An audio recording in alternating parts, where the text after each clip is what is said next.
Today, a variety of creators have taken the same theme, coffee house vibes, and turned it into completely different DIYs. And I have a feeling at least one of us is going to make you look at your thrift stash very differently. I'm Natalie with Sparks of Joy Studio, and everything I share here comes from running a real small business between family life, deadlines, and figuring it out as I go. And tonight's video is extra fun because I'm collaborating with three incredibly talented creators: Dawn from Shabby Meets Bling, Monica from Up All Night DIY, and Mary from The Painted Peach. We are all creating coffee and tea inspired DIYs and thrift flips, but here's the twist. We are using anything we want to within our stash. We can take the theme and kind of recreate it however we want. So let me show you what I did, and then you're going to hop on over to the playlist that is in my description box and check out all of the other amazing creators who have joined our collaboration. First, I will be re-upcycling an upcycle gone bad. I have this teapot that I created a while back using a method that I had attempted to recreate from something I saw from the painted photographer. It did not go well, so we are going to go ahead and re-upcycle this. And since I was a little bit more inspired this week to try something a little not my norm, I'm going with a more Americana look for this project. To get started, however, I do want to start with a white base. That is something that I've learned over time is the best way to go when you want to try to see your vision come to life. So I'm going to go ahead and give this one coat of a white chalk paint, and then I'm going to come back and use a pencil just to create some very natural, not so perfect lines on this teapot. I'm really trying to replicate that more rustic, primitive looking type of Americana. I really am not huge into decorating for those types of holidays, but I really loved this style. Kind of a template set up on my teapot. I went into my stash and looked for paint colors that I thought would replicate the Americana look I wanted. I actually had rustic red, a blue that's antebellum blue, not necessarily a navy, but I felt like it worked for this project. And then I originally started with the color alabaster, which is an alchemy paint by Fusion, but I ended up switching to white birch, which is a little bit more subtle than this color. Here are those two colors next to each other, and that lighter color is the white birch, which is what I landed on. Now I'm going to be grabbing that red, rustic red, which is a Dixie Belle chalk paint, and I'm going to be filling in the lines in between. As you can see, I am not focusing on being perfect here. I really want this to look as primitive and natural and hand done as possible.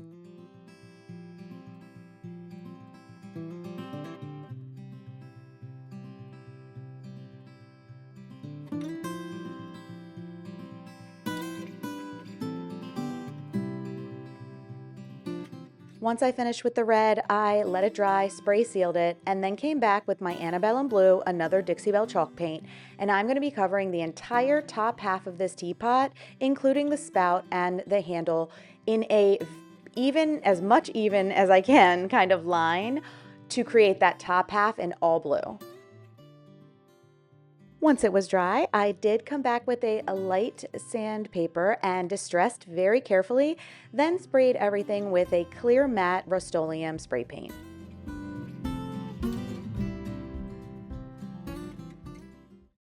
Fun fact, I like to make things as complicated as I can sometimes, and you will see exactly what I mean in this next project.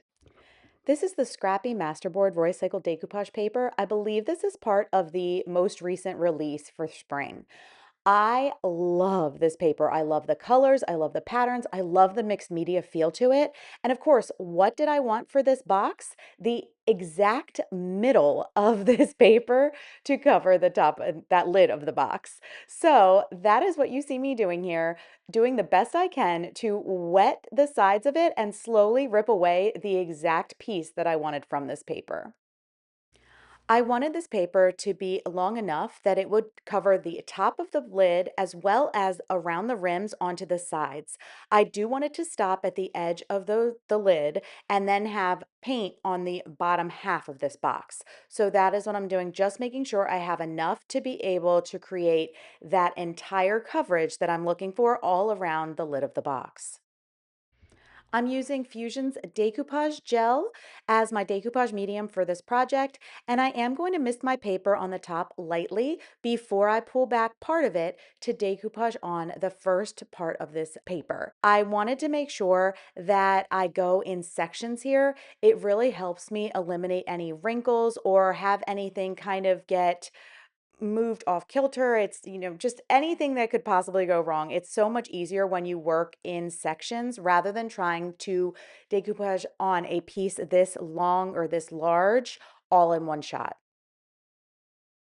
Now, I only do the top, let it dry completely before worrying about the sides and having those come down. I do this because sometimes things will shift as your decoupage paper dries, and you want to make sure that you're making that consideration and also not accidentally ripping your paper as you work towards the rounding the corners, rounding the edges, and coming down. I seal the entire top with some Gator Hide before I move on to the next step. Here is this beautiful decoupage paper covered here. And now that I have it covered, I have it sealed, I'm gonna work on the bottom piece. And I think what I'm gonna be using is this Country Chic chalk paint from Rescued and Reimagined Relics. I got it off her website. I actually got a few different colors, and I'll show you. The other one I had gotten that I was thinking of is this Jitterbug color, but I decided since it is the spring, I'm going to go with this Sage Advice, which is a much more muted, subtle, and pastel-y like color. I feel like this is a better seller in general. I do think this is a perfect color for winter and holidays, just so you know. I made some candlesticks in that color and then waxed them, and then I added some like kind of gold shimmers, and it sold immediately, that set of candlesticks. So let's go ahead and paint this up around, leaving the inside as is, because we will be filling this with some individually packed D bags in different styles, so it can be almost like a gift set that somebody could purchase. I did decide to fill this beautiful box with some Keurig coffee cups instead of those tea bags. Once I tried that out, I realized it was an absolutely perfect fit to have 8 of them, and I had a variety added to the box. I do know that I still need to come and do those edges, fix those up a little bit. I also made sure to bring out the details of that casting that is on the front of the box. I have not done DIY videos for a while, so I am not as on top of remembering all those tiny little details. Please forgive me and bear with me as I make it through this video and try not to forget anything else. For our next project, I have this gorgeous set of teacups that I got in a bulk pack for $6. There are 6 teacups and 8 saucers.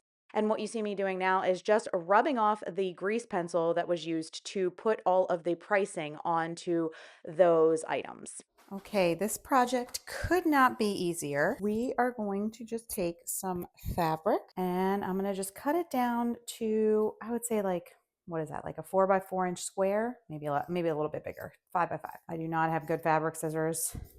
Now, I want to make my little teacups into a pin cushion. So here is the one that I've already done. And I haven't glued it in yet because I wasn't sure if I was going to do this or not. I have glued the base together. So I'm not going to do that yet with the other one. What I want to show you is what it could look like. And then I'd like your advice on whether or not you think they should stay glued together or not. This is completely removable. Here, let me show you. All I did was I tucked the material in to this and made a ball, tied it with some twine, and I just literally stuck it into this to create the little pin cushion. And that's what I'm gonna do here. These are foam pieces that I got off of Amazon. It looks like a magic eraser to me, but this is specifically for this purpose. I'm cutting it in half, and I'm going to be pulling those 2 pieces together and wrapping this fabric very, very tight. I want this to be as tight as possible to keep the shape, that round shape, at the top. Once I have that, I'm going to grab some twine and I'm going to wrap it around multiple times to help seal this or to close this in that same shape.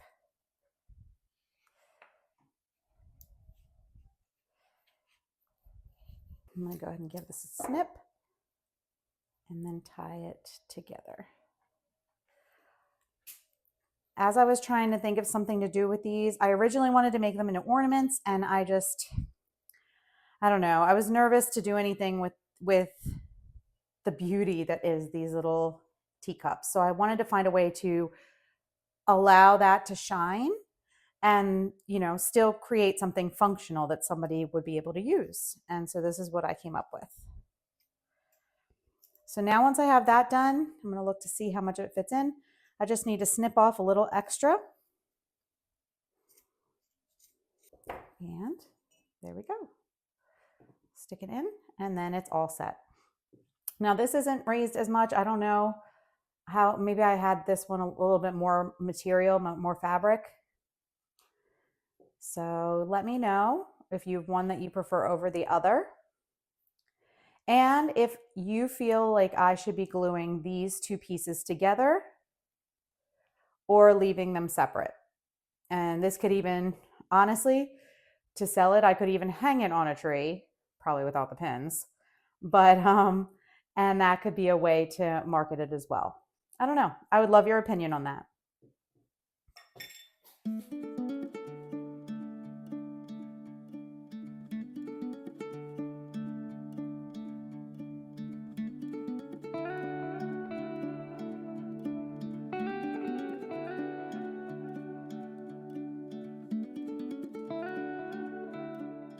Believe it or not, I have quite a few other thrift flips and DIYs that I started and was unable to finish for today's video, but I wanted to let you see kind of some of the pieces that I had already pulled together and let you know what will be coming. These little cups, I do plan to create little ornaments out of them and have a tag or something that says mom or teacher. I feel like that'll be a perfect gift for the holidays or for Teacher Appreciation or Mother's Day. I also have these two incredible pieces that I ended up pulling together and marrying them to create a kind of lantern stand that will hold a faux candle. So I asked a lot of my followers on Facebook what color they would have suggested, and they chose a light blue or a sage green. I kind of did a blend between those two, and I ended up doing French eggshell by Fusion. I want to send a very huge thank you and another shout out to all of my co-hosts for tonight's collaboration. Make sure to check the playlist in the link below to check out their videos as well as all of the other creators who decided to join us tonight. I hope you have a wonderful weekend, and I will see you very soon.